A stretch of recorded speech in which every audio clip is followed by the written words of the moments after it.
everyone. Welcome to Writer of the Week. Today we're here with Lynn McLaughlin, author of Steering Through It, Navigating Life-Threatening Illness, Acceptance, Survival, and Healing. Welcome, Lynn. How are you today? I'm excellent. Thank you. How are you, Melissa? Great. So we're going to start off with you reading an excerpt from your book. Can you set the scene for us? Absolutely. The book begins with a journal entry dated Saturday, the 13th of July. The incessant noise in this cramped space is nauseating. A repetitive shrill followed by the roar of a motorcycle revving its engine, the pounding of a sledgehammer, a screeching emergency siren, a dull hum. Silence. I lie here, clutching the panic button. Immediately following the MRI at Windsor Regional Hospital, I was directed to the emergency department. My headaches had been getting worse, and I had tinnitus in my left ear. But I had shrugged it off. I attributed the symptoms to turning 50 and the increased responsibility of being promoted to a supervisory role at work. I'd already seen an audiologist and an optometrist, but those consultations had yielded no clues as to the cause of my headaches. Now alone and waiting to be called into the emergency department, my mind whirled with possibilities. The reception area held approximately 20 chairs arranged in rows. The gentleman sitting beside me was reading the local newspaper. After a 10-minute wait that felt like an eternity, a nurse led me into a curtained cubicle. On either side, I could hear medical practitioners gathering personal health information from other patients and explaining their diagnoses. Clearly, whatever I was about to be advised would not be said in privacy. The apprehension intensified. A woman who I guessed to be about my age stood outside of my cubicle. She was dressed in a medical gown and wore her dark hair pulled back.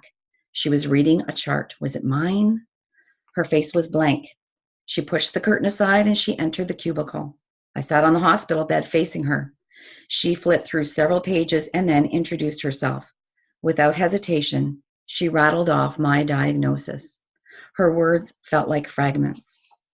I'm sorry to inform you. An abnormal lesion. Aggressive.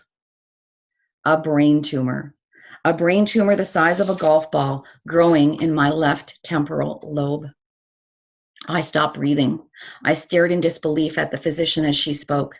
I felt my heart palpitating and I began to sweat, but part of me remained detached from everything. Smiling automatically, I repeated her words. I was at risk of a stroke, a seizure, a coma. It was a ticking time bomb. My frozen expression masked emotions that I could not name. The edema, that is the swelling, was so extensive that it caused my brain to shift more than a centimeter to the right. Within minutes, I was prescribed steroids and anti-seizure medications. Blood work was done and my temperature and blood pressure were taken. I was given an urgent referral to a neurosurgery clinic for a full consultation. My appointment was in 5 days. Everything in my life had changed forever. I had no idea what the future held, or even if I would survive the next week. How would I cope emotionally, spiritually, and physically? How could I tell my family the news? How does a mother inform 3 teenage children that she has a life-threatening diagnosis? How could my aging father support his daughter through such a thing? So what made you want to write a book? Well, when I was younger, back in my teenage years, I loved to journal. And I journaled really for most of my life until my 3rd child was born, and then it got put aside. And that night when I was home, and of course, when you're on steroids, you sleep a lot less. I only slept 4 hours a day. I started journaling. And really a year later, when I was in a much, much better place, I looked back on all of our experiences and thought, there is so much here that can help other people going through a number of things, not necessarily a life-threatening illness, mindset, etc. I ignored symptoms for very, very, very long. So I decided to take those journal entries and could I write a book and make it meaningful for patients, caregivers, and anyone really going through a life-challenging time. And what struck me when I first saw your book was how the diagnosis thrust you and your family into the present with no certainty about the future. On your website, you write, I had no idea what the future held, whether I would be alive for one more day or even for another hour. Can you tell us what it was like to live in that space and how long that lasted? I would say, oh, well, that lasted probably 8 months until, it's one crisis after another crisis after another crisis when you're going through something like that. And the book really clearly outlines all of those um, timelines, shall we say. Yeah, the support network that I had was exceptional. And I don't know how anyone could get through something like this without that support network. We really were all here for each other. My family has been very close, always been very close, and there was no hesitation in that in the moment that we were able to tell each person about it, and I think that makes all the difference in the world. Was it hard on everyone? Absolutely. And you will hear the voices of many of my family members who wrote in the book about their experiences as well. And were there any surprises for you in the process of writing, steering through it? Absolutely. So my journal entries for the full year were very, very, very thick. And I thought once I decided maybe I want to try this, weeding through those journal entries to decide what would be important to readers was the most challenging thing. And then the question was, should I really publish this? So I reached out to an editor with the Canadian Authors Association who gave me some feedback, taught me how to do a better job at creating scenes, and worked on it a little bit longer. And in the end, it really wasn't until after I decided to publish the book that the process really began. I mean, I had a draft; it was ready to go. But getting to the actual point of having a draft that I could decide whether or not I wanted to be an indie author, a published author, or that took 2 years really to do. So, can you tell us about your experiences with the method you chose to publish? Yes, absolutely. I think it's very, very unique. So when I was a young adult, I wrote several children's books, sent them off to publishers, and I could have wallpapered, an entire wall with all of the rejection letters that I got. And that was always in the back of my mind. I wasn't jumping in to want to go to the formal publishing route. And the other side of the table, I wasn't in a mindset where I wanted to just put words on paper and put it out to market. I needed some help and I needed some guidance. So I found a company in Oakville, Ontario called Trimatrix for books, and they're a consulting company. Growing ideas into books is their theme. And I found a team. The first conversation I had with the woman who represented the company, I found a team. They have a team for editing. They have a team for artistry. They have a team, literally the entire process. I had guidance, but I had autonomy to make make decisions for me all along the way. And these teams were people who've been in the industry for quite a long time. So I think I got the best of both worlds by using Trimatrix. It was a small, inclusive network. And they really supported me wanting to share my family's experiences and trying to make a difference for other people. Like I said earlier, not just putting words on a page and getting a book out to market. So I think it was the best of both worlds. I'm an indie author. I published my own book, but I had a lot of help along the way with Trimatrix. The cover image is unique as well as the boat analogy. Can you explain the process of creating that theme? So it was very interesting because the book was with Trimatrix and we were going through the final editing stages and I still didn't have a title. I had grappled with a whole bunch of different titles, and one day my husband and I were driving in the car and came up with the title Steering Through It. And then over the next 48 hours or so, I got this image in my mind of a sailboat and what would that look like? And so Trimatrix connected me with an amazing artist by the name of Sari Richter.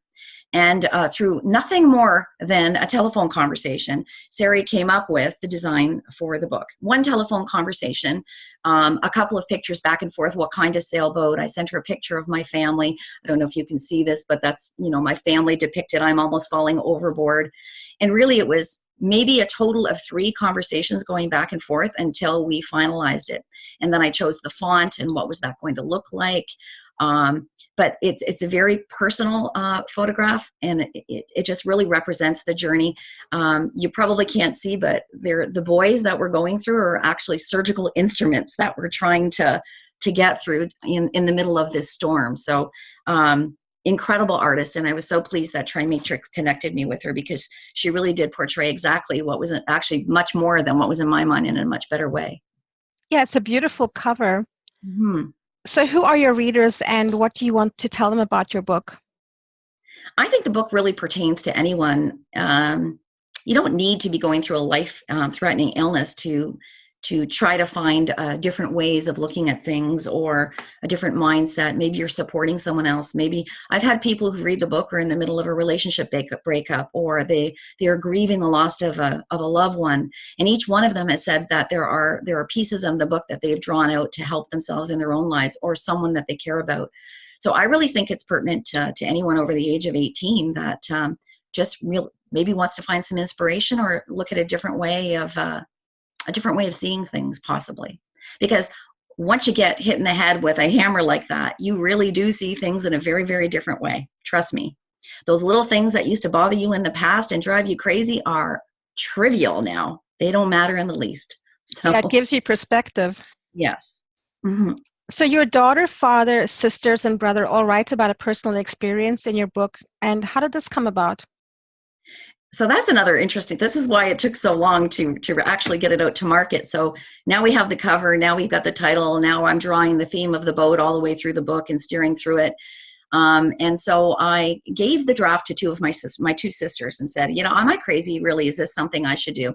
And my younger sister met me for coffee and said, Lynn, this absolutely has to go out. It will help people tremendously, but you are missing an entire side of the story. I'm like, what are you talking about? Us. All this stuff that was happening in the background, you've totally missed it. And I said, well, but how do I know what happened in the background? You all kept that from me. So I challenged her and I said, so Colleen, could you write something? If you could go back in time and just write about one experience. She said, oh yeah. And within 2 days, she sent me her writing. I cried. And there was no hesitation in the voices of people who were affected other than myself as the patient absolutely had to be part of this book. So I sent an invitation out to my children, my husband, my siblings, my father, and many of them took up the offer and wrote about experiences, and some of them declined for personal reasons. My boys quite honestly said, Mom, we lived through it once, we don't want to do it again. So their voices are in the book vicariously, as well as my husband's. But the voices of those family members really have, I've cried every time I read my father's, who wrote about the day of my craniotomy. I cry every time I read it. They're very, very powerful, and I think meaningful to anyone who reads the book. Yeah. And many families are driven apart by difficult circumstances. Your family has a very loving dynamic. What makes them pull together? Oh, I have to pay tribute to my amazing mother. We lost her 16 years ago to lung cancer. Regardless, her legacy lives on with us. Family was always the most important thing to her in everything she did and everything she lived. She left us letters, and the very, very final statement was, family is the most important thing. Please continue my legacy. And we do. I have 3 siblings and 2 half-brothers in Michigan. And my husband's side of the family is very, very large. And I think crises do tend to bring families together. My family was always close. We get together 4 times a year regardless. We just do. We're there. And my children know their cousins. They love their cousins. And I'm just really blessed to be in a family like mine. What advice would you give anyone who is going through a period in their life with challenges they have never before faced? I think I have 4 in my mind. And the first one really is control. Because very often we feel like we've lost control. Everybody else around us is making the decision. So I think the first thing you need to do is determine what can you take control over. And if we use myself as an example, I couldn't control the fact that I had a brain tumor. I didn't know what kind it was, but I could get a second opinion. I could do my research through reputable sites. I could make my own decisions on what my treatment options were. I can't control what happens on that surgical table for the day, but so it's about what can you take control over, and then you feel like you're still holding on to something, and you have to let go of what you can't control. So that's the first thing. The second one is self-advocating. People will play dances around you sometimes, and the medical profession is extremely complex, not just in Canada, across the world. It's very, very complex. You've got to figure out how to navigate all of that. And the way to do that is to self-advocate. You need to pick up the phone. You need to ask to be put on a cancellation list if you're anxious to get into an appointment ahead of time. You want to make your own decisions. You want to make your own choices, and you can't do that unless you have all that information and you can ask the right questions. Before you go into an appointment, and bring someone with you if you can, write down every question ahead of time and take notes so that you have that information and you can then ask those questions that you need to do to go forward. And the third one, and this is a tough one. You let people in. So when you're going through a tough, people will call. Can I drop by? Can I blah, blah, blah? And sometimes you just want to say, no, I really just want to be alone, or you're worried about what they're going to say. They want in because they need in. And if you let them in, you're also helping them. So as hard as it is, and you want to say, I'm fine, let them in. Have a coffee, go for a tea, do what you can, and accept what they're trying to give you. It's hard to do when you want to be a tough cookie. I'll just say it that way. And the last one really is balancing that emotion and maintaining your positive mindset. We're all human. You're going to feel every emotion you possibly can, and you have to let yourself do that. But at the same time, you've got to find a way to push that negativity aside. So what's that expression? Negative Nelly, I think, is an old expression I heard in the past. Maybe those are the people that you're not meeting with. Maybe those are the people that you're saying, I need to focus on what I'm going to do to get better right now. So thank you very much. Let's talk in the future, or whatever you want to do to be kind. But at the same time, you've got to keep all that negativity aside. And all of these risks that you're given, regardless of what you're going through. Like, for example, I'll use a concrete example for myself. I could have woken up. I expected to wake up with no speech, a personality change. I could have died on the operating table, but I chose to believe that I would wake up. I chose to believe that, okay, if I wake up with no speech, I will go to speech therapy and I will learn to speak again.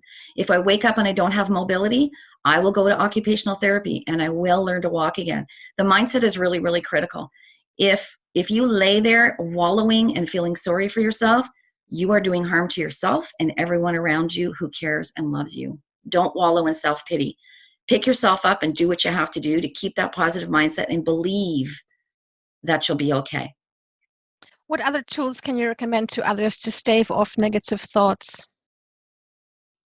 Find things that you enjoy doing. Journaling for me was a way to do it. I loved to walk, and up until the time of the surgery, I did a lot of walking. At that point, I wasn't able to do any bending because of the pressure on my brain. So a lot of things got put aside, but find the things you love to do. Keep yourself busy. Keep yourself busy doing those things, whether it's walking, reading, journaling, gardening, spending time with friends who make you laugh. Humor. There's one part I write in the book where we were floating around the pool with our two best friends and they wanted to give the tumor a name and we were making up silly names. And I thought, as much as I didn't give it a name because it would have given it an identity in my mind, it was great to laugh. So try to laugh. Try to have as much fun as you possibly can as you move through that. Those are such inspirational words. Can we expect any additional book releases in the future?